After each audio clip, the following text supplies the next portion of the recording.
سب کچھ ہو بیوی نہ ہو تو تنہائی کا احساس مار دیتا ہے۔ اس سے ایک اور مطلب نکلتا ہے کہ لباس کے بغیر ایک لمحہ گزارا نہیں۔ سارا دن پانی نہیں پیتے ہیں نا، اب میں بیان میں پانی پی رہا ہوں، کیونکہ 16 گھنٹے تو گزارے ہیں نا، پانی نہیں پیا، کھانا نہیں کھایا، 16 سیکنڈ لباس کے بغیر گزار سکتے ہیں؟ بولو۔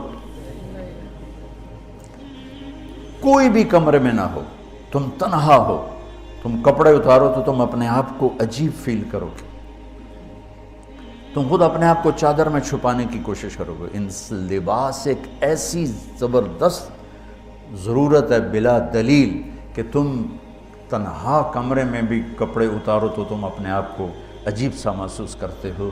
اس سے پتہ چلا کہ بیوی کے بغیر کوئی زندگی نہیں ہے اور خامد کے بغیر عورت کی کوئی زندگی نہیں ہے۔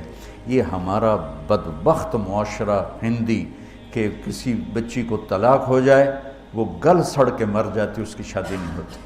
کوئی جوان بچی بیوہ ہو جائے وہ سسک کے مر جاتی، اس کی شادی نہیں ہوتی۔ کوئی 40-50 سال کا ہو جائے مرد، اس کی بیوی مر جائے، کوئی اس کو لڑکی دینے کے لیے تیار کوئی نہیں۔ اور لباس کا لفظ بتاتا ہے کہ شادی کے بغیر انسان ننگا ہے، اور ننگے انسان کا کوئی کہیں بھی گزارا نہیں ہے۔ لفظ لباس بتاتا ہے کہ ہم اس چیز کو رواج دیں کہ شادیاں ہوں، بیوہ کی شادی ہو، مطلقہ کی شادی ہو، کوئی کس کی بیوی مر جاتی ہے۔ حضرت ابن مسعود کا فرمان ہے اگر میری موت میں 10 دن باقی ہوں تو بھی میں شادی کر لوں گا اگر میری بیوی مر جائے تو۔ ابو ہریرہ کہتے ہیں اگر میری زندگی میں 7 دن باقی ہوں اور میری بیوی مر جائے تو میں 1 ہفتہ بھی شادی کے بغیر نہیں رہوں گا، میں شادی کر لوں گا۔ تو ہم ایک ہندی معاشرے سے متاثر ہیں جہاں بیوہ کی کوئی سنوائی نہیں، مطلقہ کی کوئی سنوائی نہیں، اور کوئی جوان بھی 2-4 بچے ہیں اور بیوی مر جائے تو اس کی کوئی شادی نہیں ہے، وہ سسک کے وہ بلک کے زندگی گزارتے ہیں۔ ہم لوگ اس کو رواج دیں۔ لباس، لفظ لباس بتا رہا ہے کہ جیسے لباس کے بغیر ایک لمحہ آدمی چین سے نہیں بیٹھ سکتا، ایسے ہی اس رشتے کے بغیر زندگی میں کوئی خوبصورتی نہیں، کوئی حسن نہیں۔ میں نے جیسے کہا لباس سب سے قریب ہے، تو اس کے بعد بیوی کا حق سب سے پہلے آ جاتا ہے۔ ماں باپ کی طرف سے زیادتی آئے تو تمہارے ذمہ ہے اپنی بیوی کو بچاؤ، اللہ کے واسطے اپنی بیویوں کی حفاظت کرو۔ ہاں تمہاری بیوی کی طرف سے زیادتی آئے تو اللہ کے واسطے ماں باپ کی حفاظت کرو۔ تو اس کا مطلب یہ نہیں کہ تم ڈنڈا اٹھا لو، اپنے اخلاق ایسے بناؤ، سپرنگ بن جاؤ، سپرنگ جو فریشر سے کو قبول کر کے دب کے نیچے چلا جاتا ہے۔ نیچے جانے میں جڑ جانے کا نظام چھپا ہوا ہے کہ جھک جاؤ، ماں باپ ناراض ہو ان کے پاؤں پکڑ لو، بیوی ناراض ہو اس کے پاؤں پکڑ لو۔ ذلت میں عزت چھپی ہوئی ہے، ساری زندگی کا تجربہ بتا رہا ہوں۔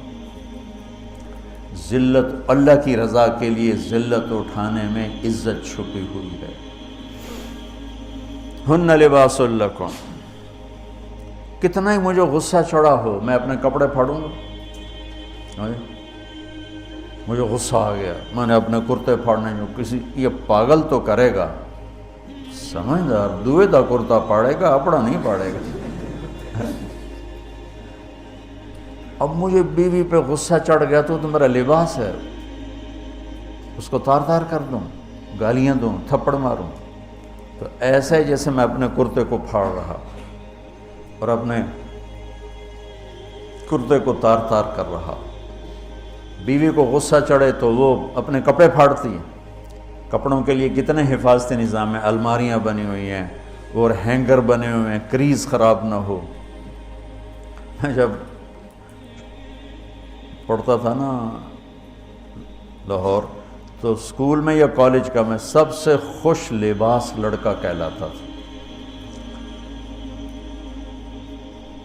کہ میں اپنی اسکول سے آ کر نا، اب ہاسٹل میں کوئی استریاں تو ہیں نہیں، نہ ہی کوئی نوکر، تو اپنی پتلون کو ایسے ہاتھوں سے استری کرنا اور کر کے پھر تہہ لگانا، پھر سرانے کے نیچے رکھنا، پھر اس کے اوپر سونا تاکہ